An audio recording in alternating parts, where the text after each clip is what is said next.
Hello, and welcome to Broads and Books. I'm Amy. And I'm Erin, and this is a special Broads and Books bonus episode. Today on the Broads Talk Books With, we've got A.E. Osworth, author of We Are Watching Eliza Bright, and I was pumped. You were, and you should have been. Yeah. Because, wow, they were entertaining. So entertaining. This is a jam-packed interview, and you and I even talked after the fact about how much we enjoyed it. This was so fun. It was so great. We started early in the morning, and it gave us a high for the rest of the day. The week, really. Yes. The month, it was maybe. Delightful. I don't even know. Yeah. Yes. We talk about their love for fantasy growing up, their kind of odd TBR pile, influences for We Are Watching Eliza Bright, and why rewatching bad shows may actually be good for us. That was enlightening for me. It was very... It made me feel very justified in Yes. quite a few watching decisions. Absolutely. But there's so much more, too. They were so fun to chat with, and we've put all the books they mention in the show notes, so you can add them to your TBR pile. And now, here's our interview with A.E. Osworth.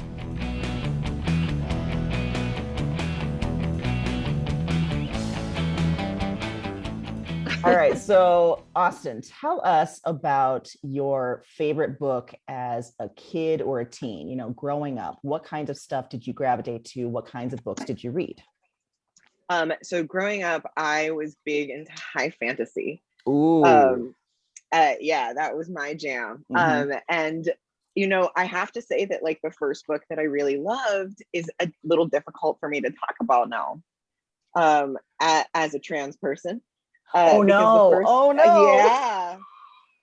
The thing that the book that got me up all night with the flashlight was Harry Potter. And I was J.K. Rowling. And I was 11 when I encountered the first book, which is the same age as Harry Potter. Yeah. And so like I grew up with Harry Potter. But luckily that was only the first one. That was only like I liked books before that, but I didn't have the like up all night reading with a flashlight until 5th grade. Which I feel like when I talk to other writers, they're like, that's late. No. Everyone's different. We've had, we talk to so many writers and everyone comes to it differently. We talk to some people that haven't really read anything for pleasure until they were adults. So it's all different. That makes me feel so much better. So luckily that was just the gateway book for me. Good. And we don't have to talk about She Who Must Not Be Named at all if we don't want to. Nope. Because the next set of books that I got just like deeply obsessed with. Have you ever heard of Tamora Pierce? No. Oh my God. So I can heartily recommend to you as adults to read these because they are there's two sort of distinct series that Tamora Pierce does. I'm going to start with like the one that I started with, which is in a fantasy world called Tortal. And the very first book in that series, my best friend, I'm staying with my best friend right now, literally just put all of them in front of me and yeah, like here. Your prop person is on it. This is great. You know, she is a Broadway stagehand is what she is. God. So she just like flew these things. She's like, I know how to do this. I'm in it. This is my jam. Wow. And so the first one, yeah, right. This is the exact copy I had growing up too. The first one is right here, and this is Alana, and she is also like in the 10 and 11 like range of age, and she doesn't want to be a lady. She doesn't want to learn all the etiquette. She doesn't want to get married, and so what she does is she switches places with her twin brother, and he goes to the same place where they teach magical people how to be wizards, and she goes to the palace to train as a knight.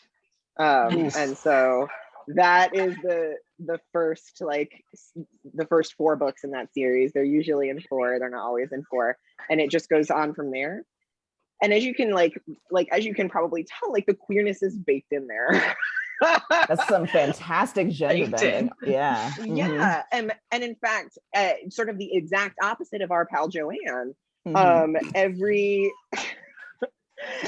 time every time Tamora Pierce gets on Twitter, she says things like, if I'd had the language of gender fluidity in the 80s while I was writing this, Oh. Alana would be like written really explicitly that way. And the thing is, I would argue that she is explicitly written that way, and we just don't have the same words. And so it's so funny. You're like, oh, I have no idea who this is. And I talk to a lot of like trans masc people, and everyone's like, this is my root. Wow.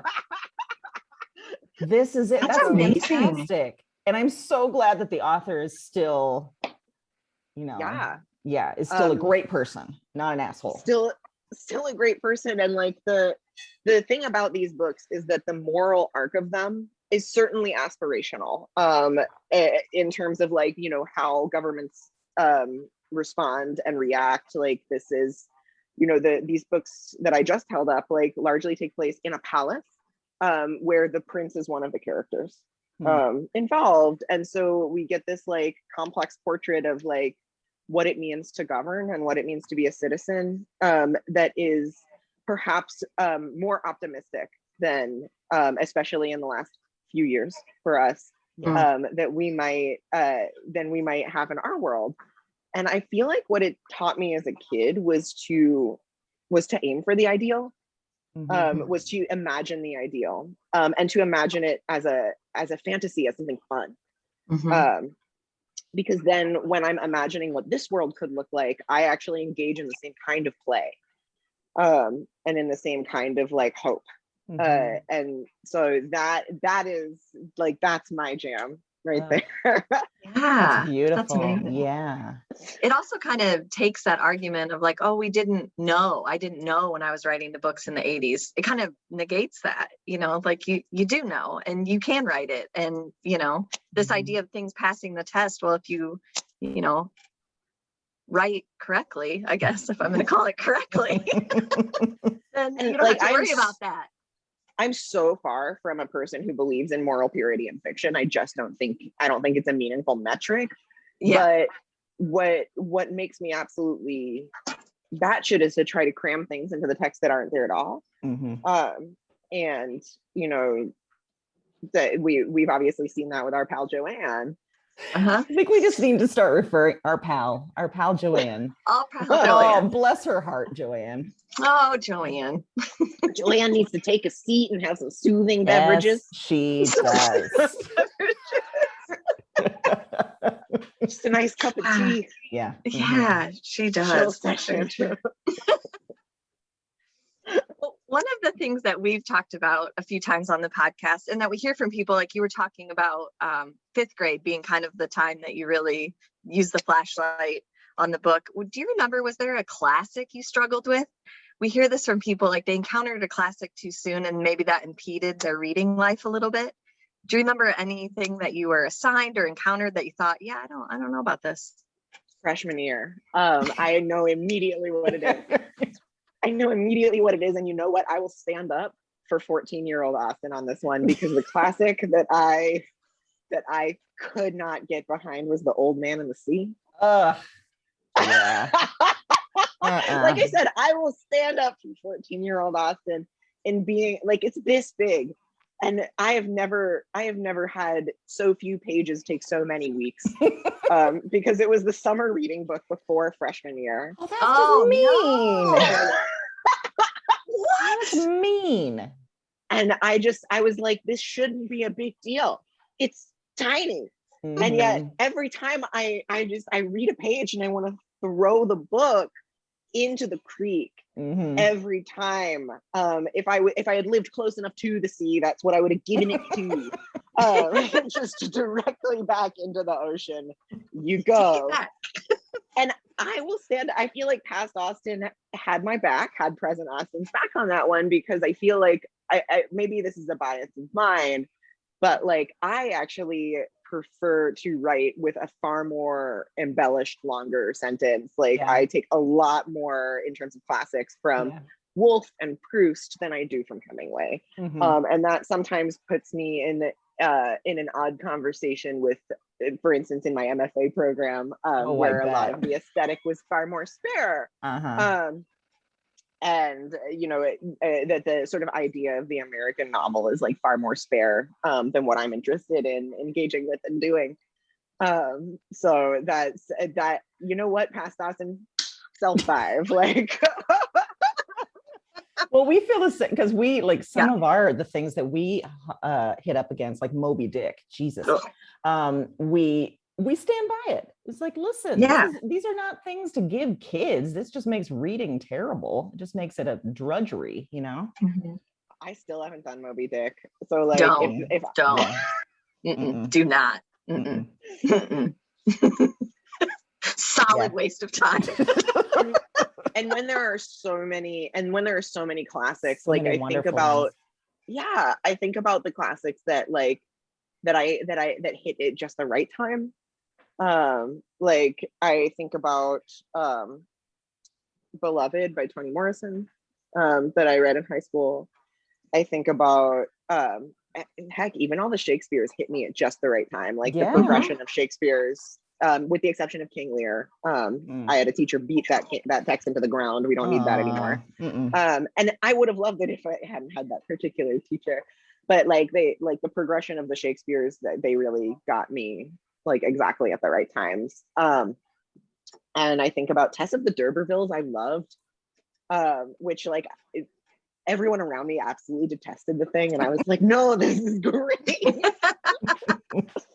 And then of course my namesake, Jane Austen, I hit me at just the right time in high school as well. Is that where you got your name? Yeah, that's what I picked. That's beautiful. That is.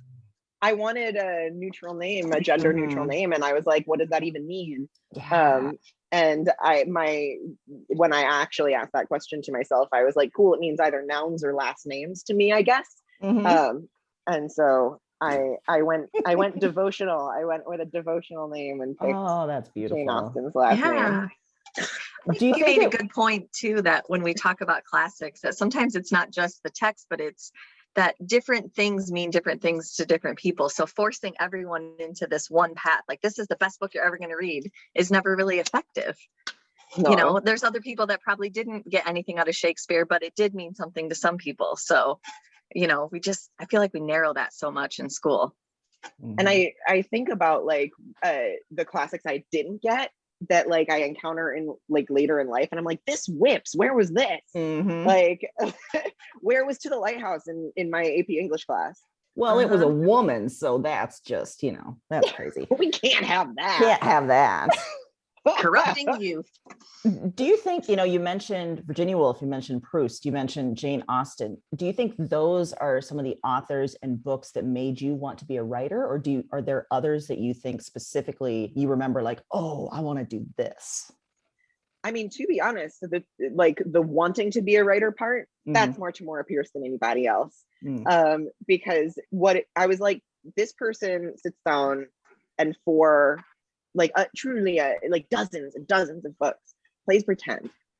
And I cannot think of a better thing to do than to sit down and play pretend for as many books as you can imagine.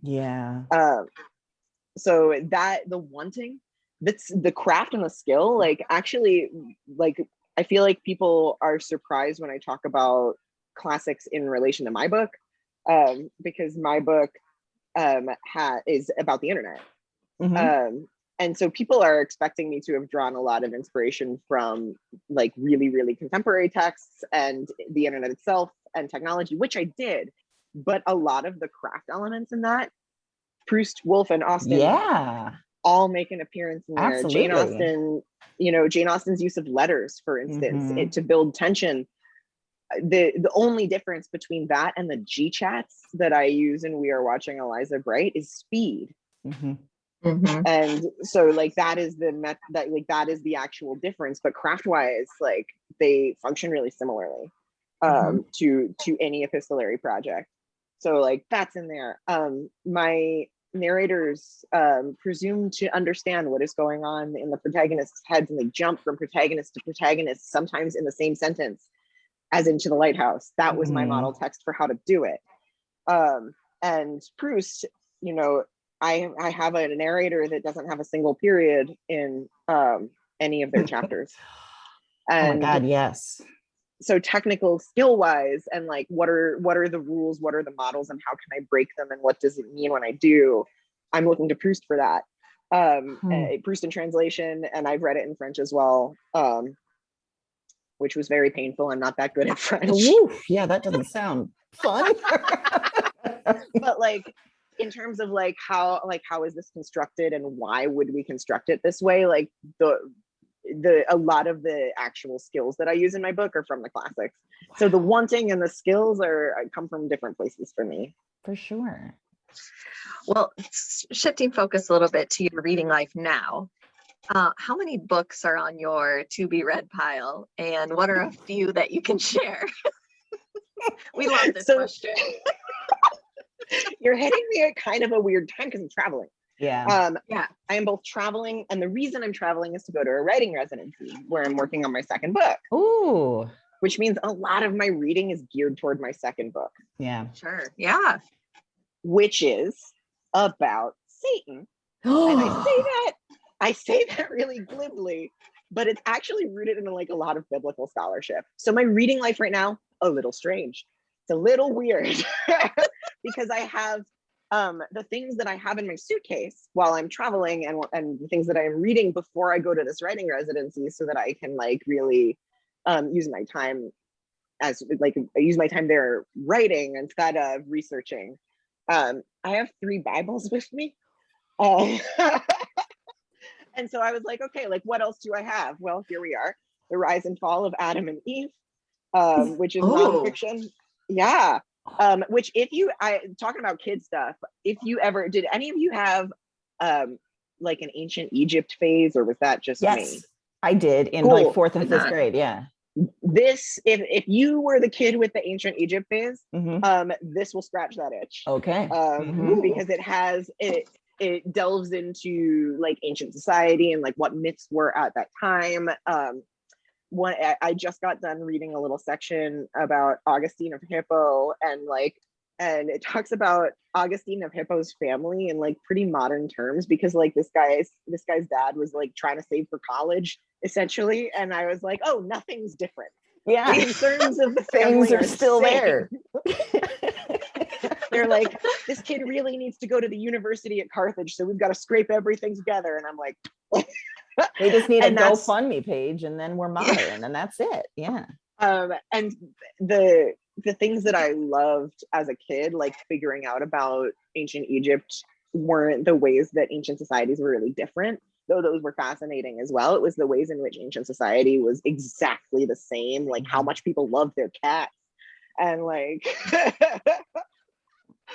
so like if that was ever you, The Rise and Fall of Adam and Eve by Stephen Greenblatt might scratch that itch. I also do have like fiction that I'm reading, and the other sort of like you're catching me at a weird time is I just launched my book, and so I've got like an event coming up, and I'm reading. It's thankfully for me, Zakiya Delilah Harris and I graduated from the same MFA program, so we get to we're both on the New School reading list for the summer. The New School's like summer alumni reading list, and I get to, and she's friend, and I get to talk to Zakiya about The Other Black Girl.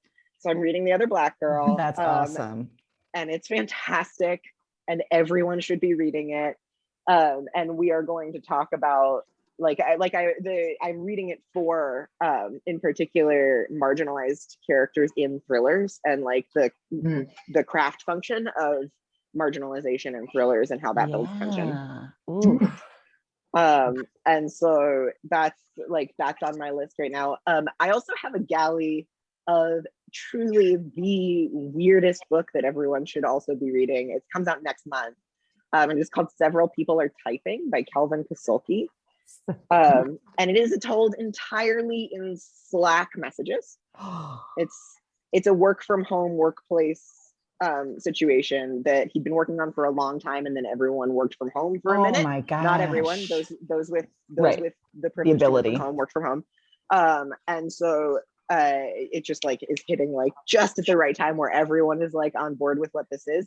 Except it's not super realistic. It is not a spoiler to say that on the first page of this book, someone accidentally uploads their consciousness to Slack. So that is another book that absolutely everyone should read. It's absolutely wild. God. Wow. I was also like an always work from homer, with the exception of like when I would go in to teach. Otherwise, I would be working from my living room. And so it is always like hit me special. Oh my and I feel like gosh. now it's going to hit everybody special. Yeah. Wow. Whew. So in some of your reading that you're doing while you're traveling, or in your research about Satan, which sounds great, were there any other books that you think have surprised you recently? Oh, surprising books. I will do one that that I'm only a little bit into. So perhaps my surprise will be different. But every year I usually read the National Book Award winner in fiction. I teach at the new school. I graduated from the new school.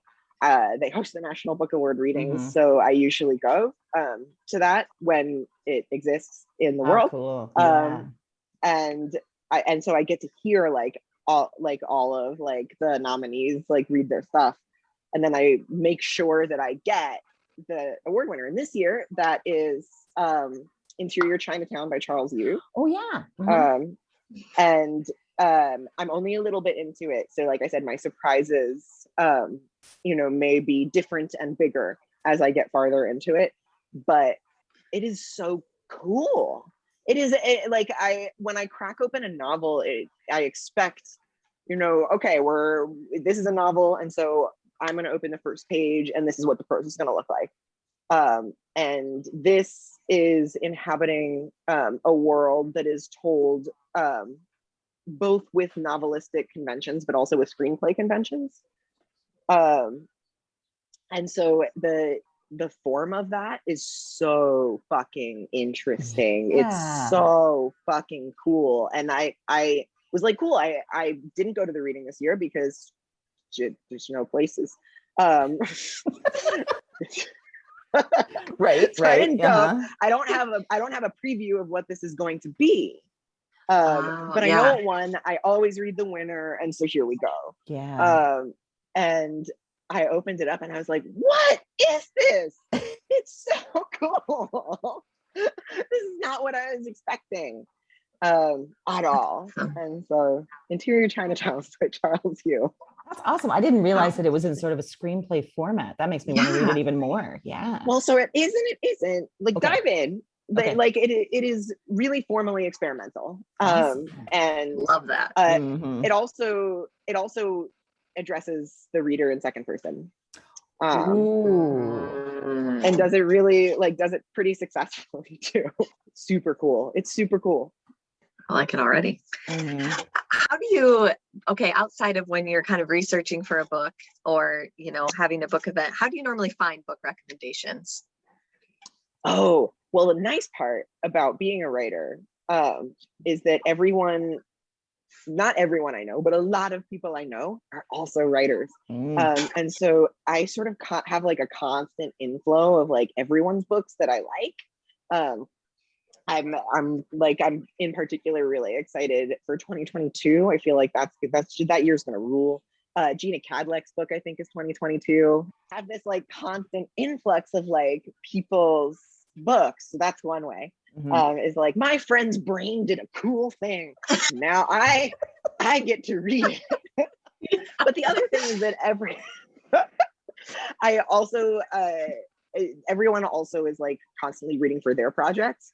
And in their genres and in what's in conversation with what I'm thinking about right now. And so just talking with other writers, I get so many books that I would not they talk about so many books that are way outside of what I'm thinking about right now, and I get to yoink it in. I'm really excited to jump into, though have not yet. One of the people in my writing group is Nick White, and he did an event with Alyssa Washuta for White Magic, and he was like, "This is for you. It's made for you, and you have to read it." And that is being friends with people who read so widely for so many different things and different reasons. Like people like keep an eye out, or when they're reading something, they're like, man, this is like for Austin. They'll tell me, and I do the same with them when I'm reading something. I'm like, oh, you know who likes this, and then I recommend it out. And then I don't know if it's cheesy or not to do, but I do things like I always manage to read the National Book Award winner in fiction. I always try to do that as well, because I feel like, you know, whether or not it's something that I would normally pick up, and whether or not it's even something that I enjoy the experience of reading, like we are obviously in a moment where this is part of the conversation of books. And I want to make sure that that's a conversation that I can participate in. Absolutely. I don't think there's Very any cool. cheese in that. Yeah. Yeah, no. Also love the idea of getting recommendations from other writers. Just Erin and I doing this series where we talk to authors. Every time after we get this list and we just go on a book buying frenzy, and it's delightful. It is. Well, I will say one thing I want to try really desperately. I saved the tweet where they said they would do this, and I hope that they're still doing it. A Room of One's Own is a trans-owned bookstore, and there is a bookseller there that tweeted out, if you want recommendations, if you want us to just send you a box of books from the bookseller, what you email us and you give us your Goodreads that has the stuff you've read on it and the stuff you own, so that we don't send you repeats, and we get an idea of your taste, and we'll just send you stuff. And I want to try that, because the booksellers know everything. Yes. Booksellers know everything. Oh my gosh, that's fantastic. So that, like, I want to try that real bad. I also know Loyalty Books does a mystery box. Ooh. I love a mystery box. You might get repeats, but I love like a little bit of random injected into my reading. I think a lot about the internet. I write about the internet, and I think a lot about like why algorithms are so successful. And it's because, like, by and large, we want to be fed things we like already. And so there's not really a lot of incentive to disrupt the internet from doing that to us, for us, however you conceptualize it. And I think the sort of way to rewire a little bit is to introduce that kind of randomness into things that are not the internet, into our analog reading lives, into our lives in general, and allow ourselves to be surprised just a little bit more by things outside of our normal comfort zone. So if I pass, for instance, a table of books that are wrapped in brown paper, that sometimes happen in independent bookstores, and it has like a couple of like descriptors on the front, and it's otherwise a blind date, then I will nearly always buy from that table. Because I think it's good for me. I think it's good for me to not always be in charge of what I pick and what I encounter. Some of my best ideas and best experiences come from allowing for the random. That's such a great way of putting that. The last book I got off of one of those tables happened to be Orlando. So like sometimes it's just like, sometimes the universe is just like, here's something that's just for you. It's just what you need. Be like, you need this. Here you go. That's fantastic. Well, thinking about, you mentioned that as you know, we recommended We Are Watching Eliza Bright in a recent episode. Freaking loved it. And you mentioned a couple books and authors that inspired the style in which you wrote. Are there other like topics, books, authors that particularly inspired that book, especially the Gamergate plot line, the Sixterhood, all of that kind of stuff? Well, the Sixterhood's just my friends. Oh, good. I wanted them to exist. That's fantastic. Actually, here's the thing. The Sixterhood is based on a housing collective that did exist. Really? Yeah. Very loosely based. I only stayed there for a weekend in their elevator shaft. The elevator was not working. It was not the same. It did not have the same functionality. Nonfiction. This book that you wrote. It's just No, it's super made up, but it has a couple of things that that are definitely drawn from life. That housing collective was called the Octagon. They lived in San Francisco, Wow. in a warehouse. And they do not exist anymore. But my friend DJ hosted, hi DJ, thank you for doing that. Hosted me for a weekend while I was speaking at a conference in San Francisco. And I stayed in their elevator shaft and Wow. sort of saw their space. And there are, you know, I cannot purport to know individuals or even the group well enough to say that like they're the same thing. But there are certainly elements of them that showed up there. And then otherwise, like how I wound up with the Sisterhood is my book is narrated by Reddit, which in terms of inspiration for that, I read a lot of Reddit. It was really painful. I spent 5 years and I didn't read good Reddit, right? There's good Reddit. And then there are the places on Reddit that are the manosphere, that like really are a pipeline to radicalizing young white men.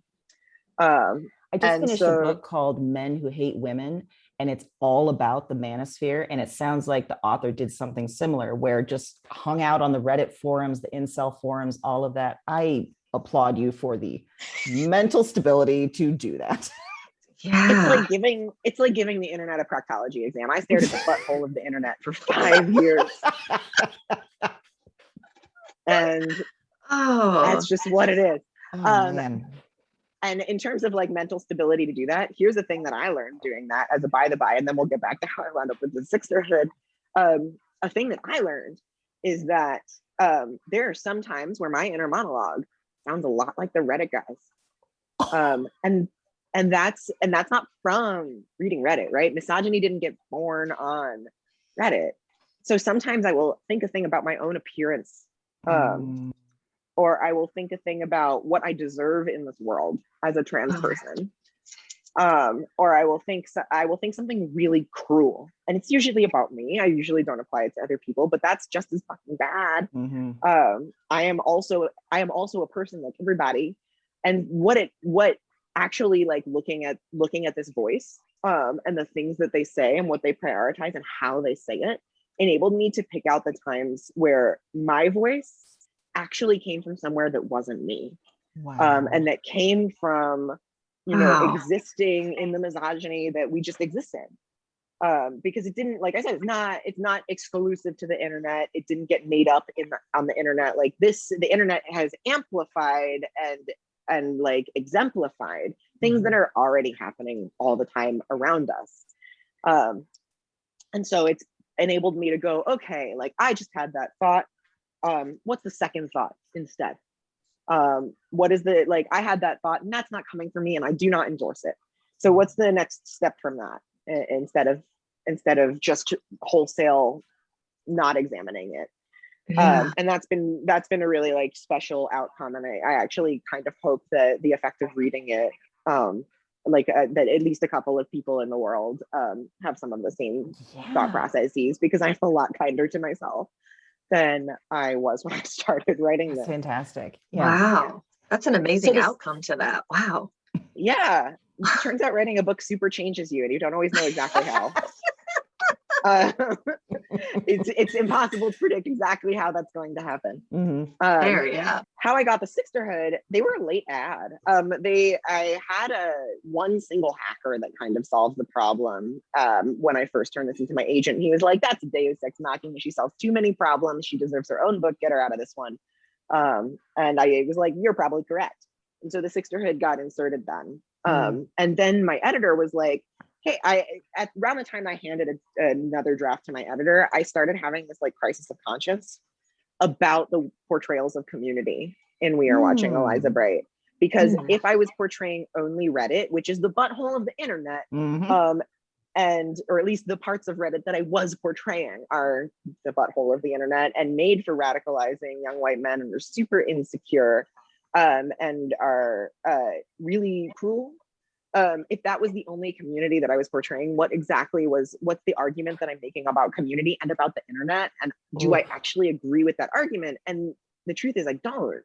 I used to work for Autostraddle. I'm back guest editing a series that's a website vying for queer folks. Cool. And and I'm guest editing a fiction series. It's really rad. Oh, that's fantastic. Yeah, it's super cool. 2 are up already. I got hundreds of submissions, so it's moving a little slower than anticipated. Because it's only me. Yeah. But I turned this in and I was like, is this something that I agree with, or is this something that I get through? Because in my next book, I will say something different.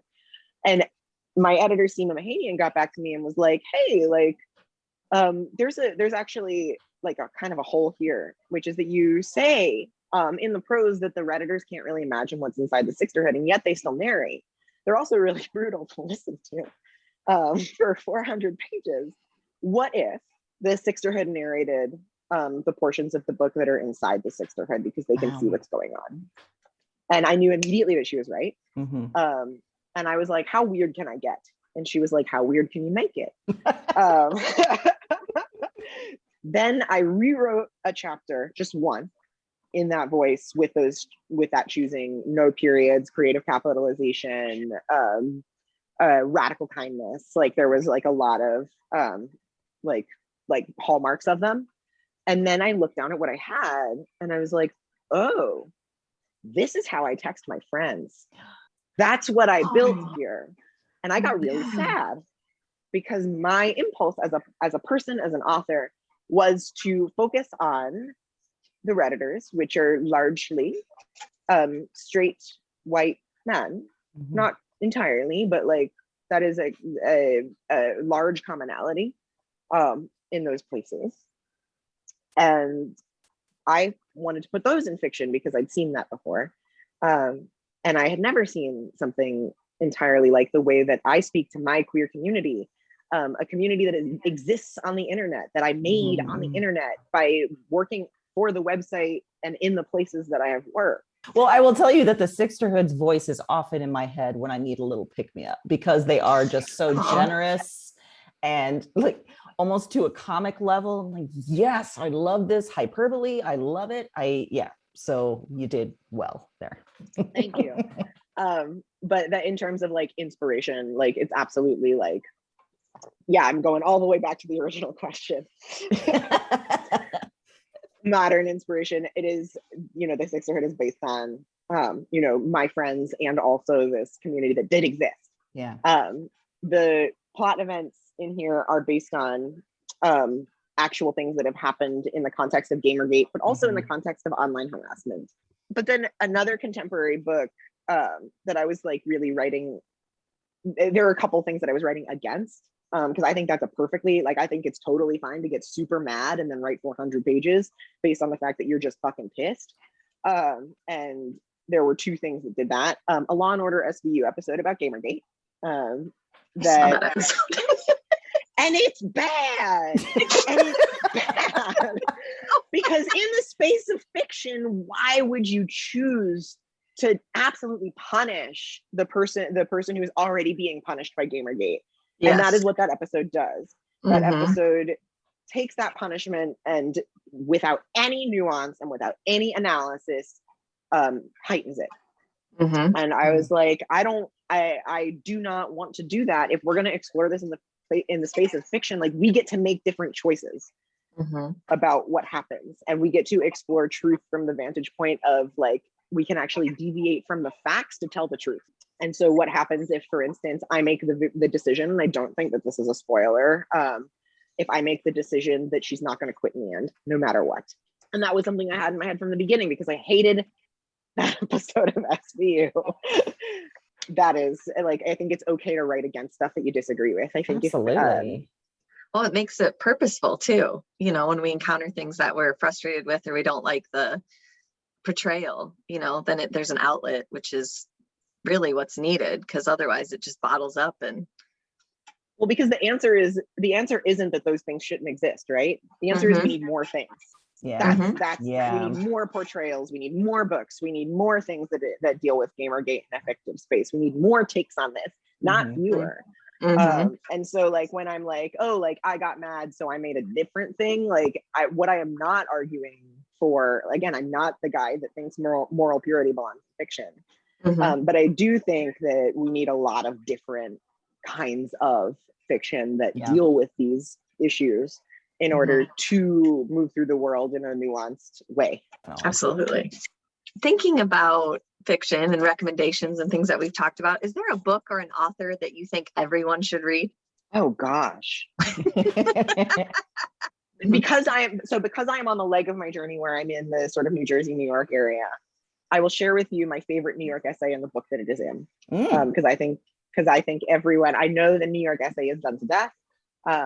But my favorite New York essay is The Rosary by Alexander Chee. So I am particularly taken with that essay, and that essay is in How to Write an Autobiographical Novel. Okay. So that is a particular book that I think everyone should read. And then other than that, I will use this time to plug pre-ordering books, especially by debut authors, and especially during this time where debut authors, like I debuted during a pandemic, and I'm not going to pretend that didn't suck. Like all of the fun stuff that I was looking forward to getting to do, I didn't get to do a lot of it. But more like, and also the ramifications of that is that no one quite knows how to do this. And so pre-ordering books by debut authors helps them, if it's a person whose other writing you like, when they have done essays, when they have done short stories, if it's a person, it enables them to do more of that writing. And so I will also plug pre-ordering. I mentioned Calvin Kasulki's book is coming out next month. I mentioned Gina Cadleck, her book is coming out next year. So pre-ordering Heretic. Brittany De La Creta has Hail Mary coming out, which is nonfiction. And if you like A League of Their Own, it is essentially A League of Their Own, but football. Did you know we had a women's football league in this country? What? Yeah, we did. It's like A League of Their Own, but football. And so that's coming out. I think that's coming out actually this fall, around Thanksgiving. So just in time to like really immerse yourself in the football. Yeah. And like that in terms of like the book everyone should read, like the book everyone should read is the book that hasn't come out yet. And you should pre-order that book, whatever it is. Go to those events, figure out whose books are coming out. And Tiffany Unique, Monster in the Middle, that's coming out this fall as well. That's going to be rad. So so debut authors and established authors alike, pre-orders make a difference. Yeah. If you like someone's writing, pre-order their book. They will make more writing for you if you do that. Erin, it feels like we put Austin up to this because like we talk about pre-orders all the time. And we do. I have a book coming out this fall and we've been like, pushing pre-orders and stuff. So yeah, like love it. I don't think people understand that necessarily if you're not totally like immersed in the book world, how important pre-orders can be. And it really is truly. I didn't understand it. Yeah. And we're so used to immediate gratification that sometimes, it's like, oh, I'm going to order this book and then I don't get it. But the best part is that I always forget books I pre-order and then they come in the mail and I'm like, this is the best day ever. Yeah, I just did that with, although I feel like I couldn't forget this one because my boyfriend was all about this book. I just did that with The Natural Mother of the Child, Chris Malcolm Bell. And it showed up at my house and I was like, present for me, past Austin. It is. It's like you're buying a present for your future self. That's beautiful. Yes. Well, okay. So one more question. I know we're coming up on time. We always talk at the end of each weekly episode about our favorite pop culture obsession, whether it's movies, shows, music, podcasts, whatever. Do you have a current pop culture obsession? So here's the thing about me and obsessions. Is that I am sort of naturally hardwired to love everything. I just like stuff. And it's a good place to be. Like, it's a great place to be, but it means my pop culture recommendations should be taken in that spirit. And so sometimes I recommend things that are like brilliantly thought out. Sometimes I recommend things that you're like, are you sure? And so it's fine. Yeah. I have two examples, one of each. And I have just gotten into, because all of my friends have been telling me to do it for a while, and I had a really hard 2020, so I didn't engage with this in 2020, but I am engaging with it now. It's been around for a minute, but the Magnus Archives. a podcast. What is that one? It is a scripted supernatural horror podcast. And I write a horror column, mostly about children's horror from like the era of my childhood, for Catapult. But I have my tolerance for horror, like I talk about this in that column, my tolerance for horror over the course of 2020 started to climb. Like I all of a sudden I couldn't watch scary things for a really long time, and all of a sudden not only could I, but I wanted to. And so I started engaging with horror in a way that I hadn't since I was really little. And I liked horror then as well. And one of the things I did was watch Dark, which is on Netflix. Highly recommend that. And this is sort of like part of that larger engagement. And I had amassed a lot of things, and I just started it, and it's amazing. So it's Magnus Archives. And then I will give you the example of the other thing. The other thing, I'm like, have you rewatched How I Met Your Mother? Because that's a bad show, guys. I know it is. And they can't go 2 episodes without making a transphobic joke. They cannot go. It's like when they, oh my God, it does not hold up in this respect. And so like when you go in, you got to be like, cool, like I'm going to put my transphobia armor on to engage with this. But the reason I love rewatching stupid shit like that is several fold, right?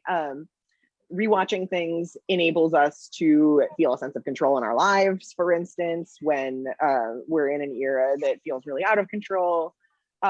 It's calming and soothing in that way, but it also lets us engage with it deeper than when we watched the first time, which if you were a person who did watch How I Met Your Mother the first time, I did, and did not remark upon all the ways that it was racist, ableist, transphobic, you get to actually dig into that and dig into what it would mean. And I have formulated the theory that if we did a queer remake of How I Met Your Mother, the format of the show makes that remake radical.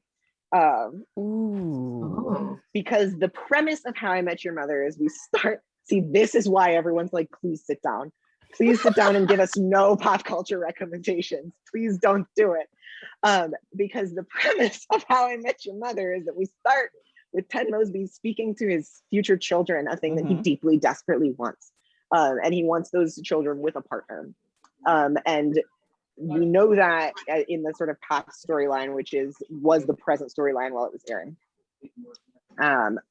If we know that from the very beginning, we are not waiting for any of the queer characters to die.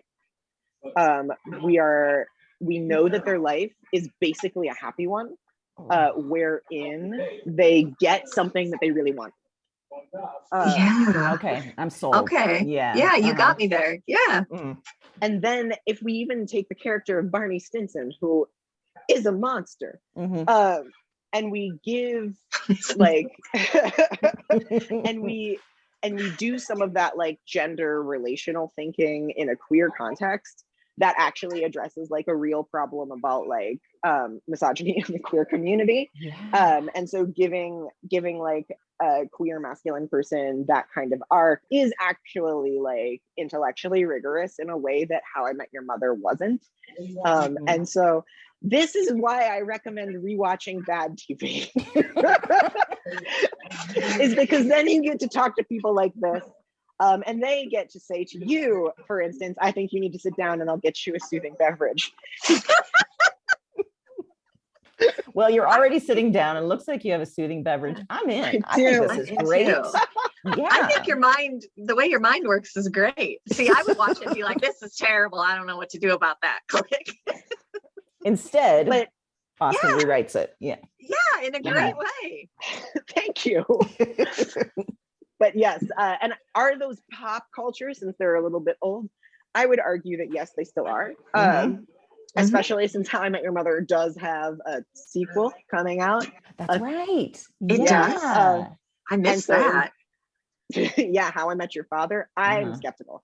Yeah, it feels like almost a Bachelor premise or something. Like I don't. God. But rewatching stuff that is old, like I don't know. I'm a person that thinks that things shouldn't have an expiration date, that you shouldn't have to be on the bleeding edge to be relevant in terms of pop culture. But that the real satisfaction of pop culture is the way, and especially things that are a couple years old, they have now actually had a chance to influence culture at large. Mhm. And so you can actually engage with stuff that's a couple years old more critically, deeply than you could when it first aired, because now you have seen, okay, like what is its function? Like, how are we different now? Are we different now? That's terrific. Yes. I know we're slightly over time. Austin, thank you so much for your time. This was so fun. Delightful Thank to you meet you. so much for having me. It was so lovely to meet you guys as well. Enjoy your traveling. Thank Yeah. you. Thank you so much. Pandemic Rumspringa. That's it. Yes. Yes.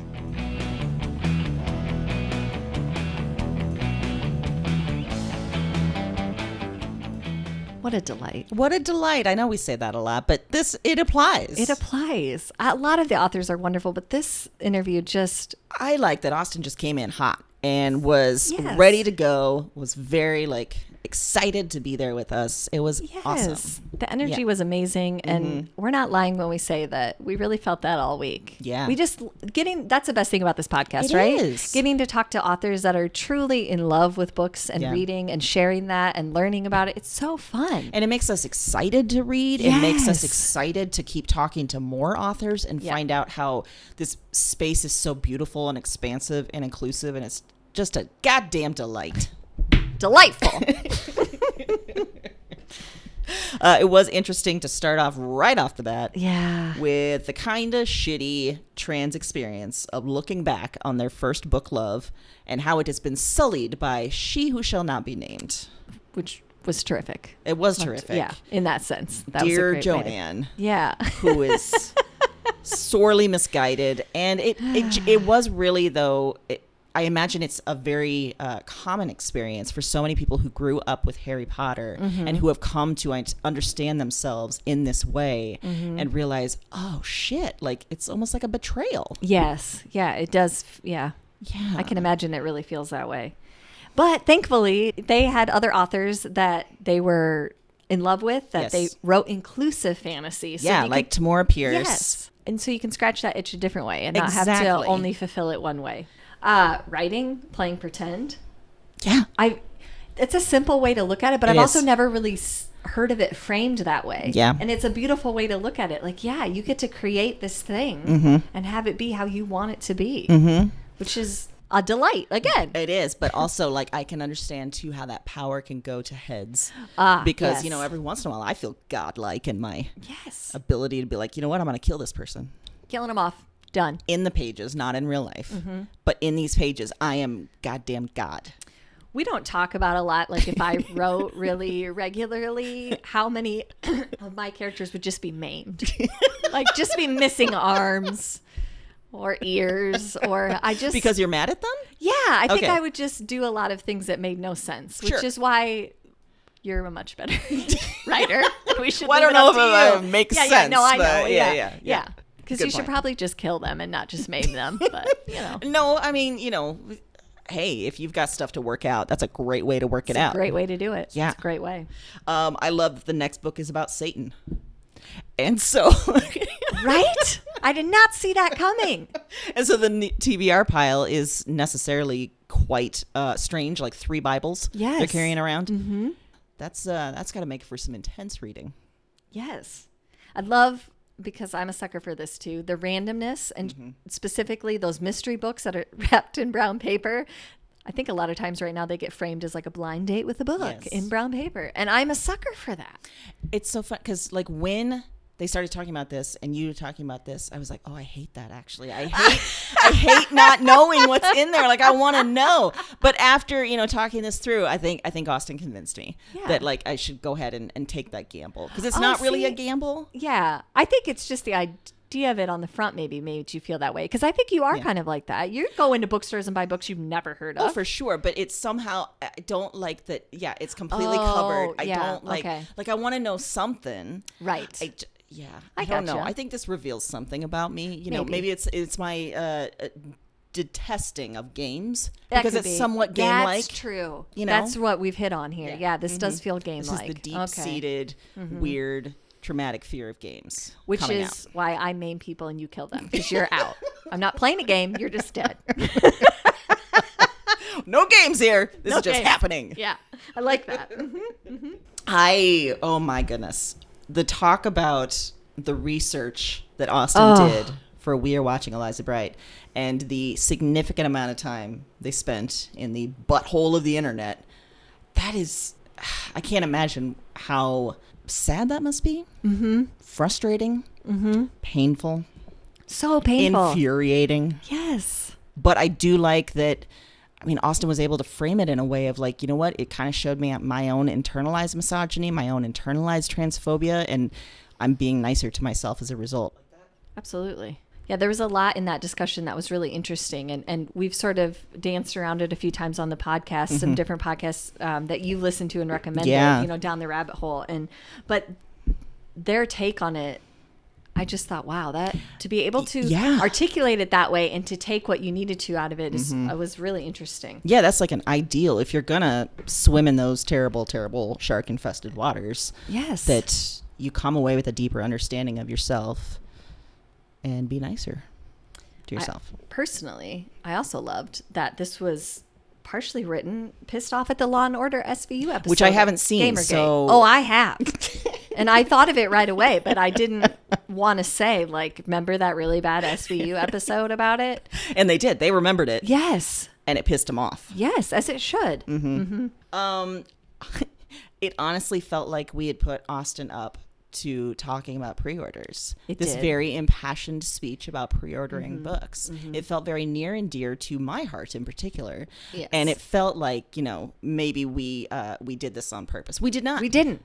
This was completely Austin's own personal philosophy. But it does bring up a point that we've discussed before and is so important. And I don't think that people quite understand that how important pre-orders are to booksellers, to authors, to making sure that the authors and the writing that you love and feels close to your heart continues to be made and continues to get attention. Pre-orders matter. They just do. And it is, you and I have talked so many times about how very strange the book world is in a lot of ways. And this importance of pre-orders, this importance of like blurbs on back covers, things like that. And, it is what it is. And that's the way the business works. But by pre-ordering, you're supporting some of your new favorite authors. You are. I mean, if you think about it, I try to frame it in the idea of a concert. Like if no one bought the tickets prior to the concert wouldn't be put on.